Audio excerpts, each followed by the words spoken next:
Hi, I'm Tim, welcome to our channel, and thanks for logging on. Today, we are discussing the watch best described as the last timepiece you will ever need. A true do-it-all with virtuosity in every part of its game.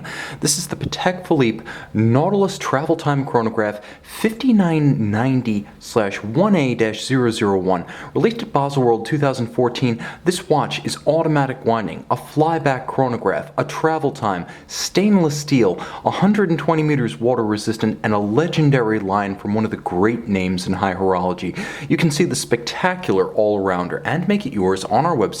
Subscribe to our YouTube channel if you enjoy these videos, and please click on the card in the upper right hand corner of the screen at any time during this video to see our full sales listing for this watch with additional accessories included in the sale, high resolution images for your desktop, and naturally complete pricing details for this Patek Philippe 5990. The watch on my wrist truly is the all-arounder. What it's not is a giant. The watch has a reputation for being unwearably cumbersome or oversized, especially in comparison to other Nautilus chronograph and complication models, and nothing could be less true. Though the watch does have an imposing stance on the wrist, a 5980 is 12.5 millimeters thick. This watch is 12.8. The eye cannot even discern. A 5980 is 40.5 millimeters, and the 5990 is 40.5 millimeters. The watch is broad across the wrist, but deceptively so. If you were to measure the rigid-most outcropping at the end of the bracelet, where it can be pulled down any tighter, it would be 54.6 millimeters, but you'll note on my 16 centimeter circumference wrist, my wrist is actually pushing the bracelet out on both sides. I could scale down my wrist quite a bit and still fit this watch with physical security and aesthetic panache. I believe on a wrist as small as 14.5 centimeters in circumference, you can wear the 5990, and you will wear it well. The bracelet is everything you expect. The Nautilus bracelet is different from what you might have come to consider the standard for a sports watch if you've only ever worn watches from the likes of Rolex, Omega, and Breitling. Those are all tough. They're certainly suited to the purpose of a sports watch, but the Nautilus bracelet is something more. It has the same silken short link sensation atop the wrist that you'll find on a Rolex Jubilee or a Rolex President. It really is phenomenally comfortable and beautifully finished. A couple of things to take note. First, the hairline bevel on the flank of the case continues seamlessly into the bracelet. Second, you can see just how seamless the sweep of the links is. You can easily feel the sweep of the links. What's hard to feel is the step or the drop between each one. That's how perfect the tolerances are executed. And remember, this is a hand-finished bracelet, just as it's a hand-finished case and bezel. On the underside, you'll note plenty of opportunities to aerate the wrist, plenty of places where air can flow through and moisture can evaporate, as well as just enough of a gap between the links to avoid pinching skin or pulling hair. Moreover, the watch features a double deployment, which is always preferable for a small wrist over a single fold, as the single fold has the one big up and over that can really pinch your wrist down, not with a double. The clamshell ensures that it stays closed with a low profile once you buckle it, and you'll note that the curvature of the chassis itself matches the curve of the underside of your wrist. It's an ideal ergonomic match. It feels as good as it looks. The watch is iconic. You know it's a Nautilus because, frankly, it's the same silhouette that Gerald Genta penned in 1976.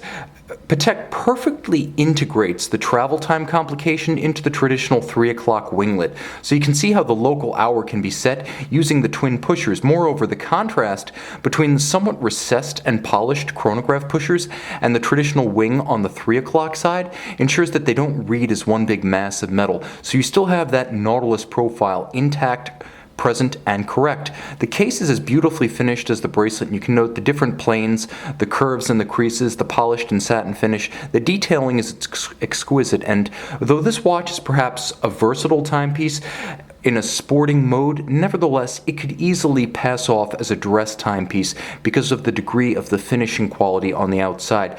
The timepiece is also remarkably compact and orderly about its dial.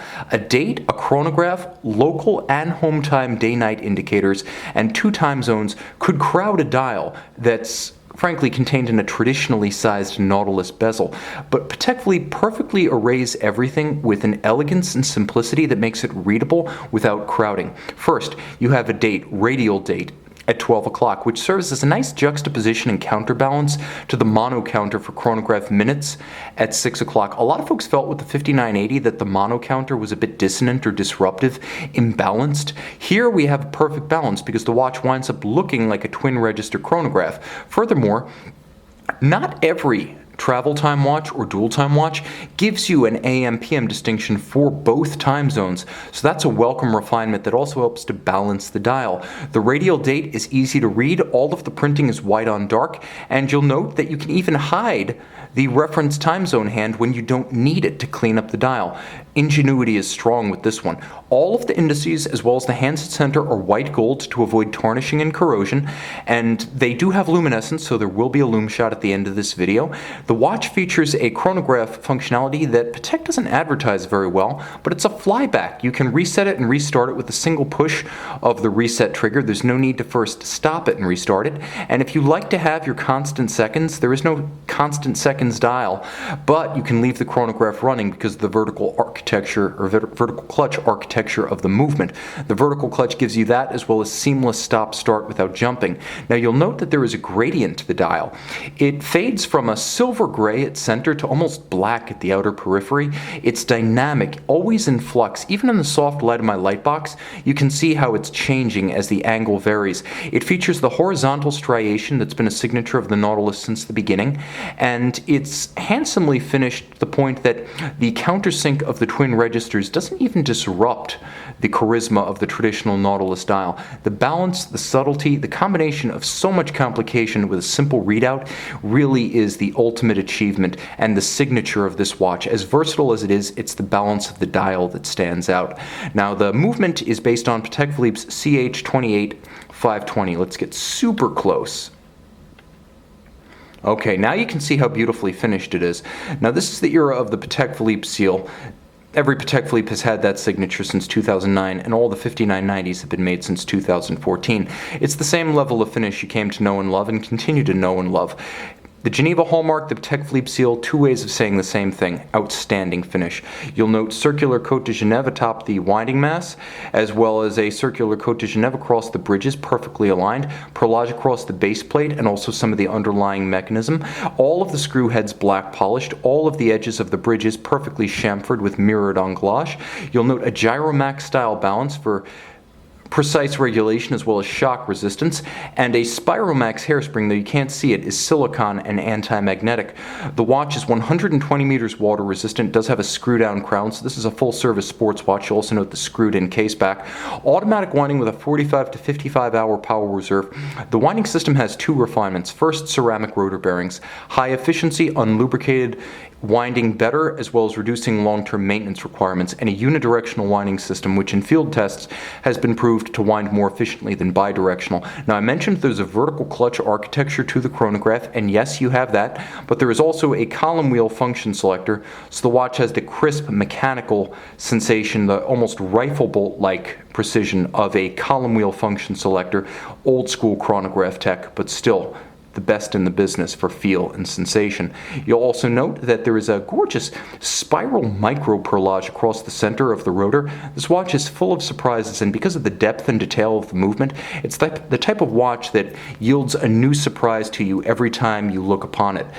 Front or back. I'll also mention that the watch, adjusted in an exceptional 6 positions, has chronometer-like timing precision, so this is a watch that really does it all. If you need a watch for sporting occasions, casual occasions, vacation and swimming, it doesn't get any better than a full bracelet stainless steel and 120 meters water resistant. If you travel, you've got a travel time functionality.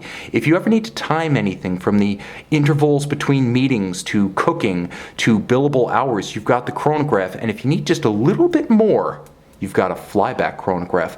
Automatic winding with a superior power reserve up to 55 hours with an iconic shape from one of the great model lines from one of the great brands in watchmaking.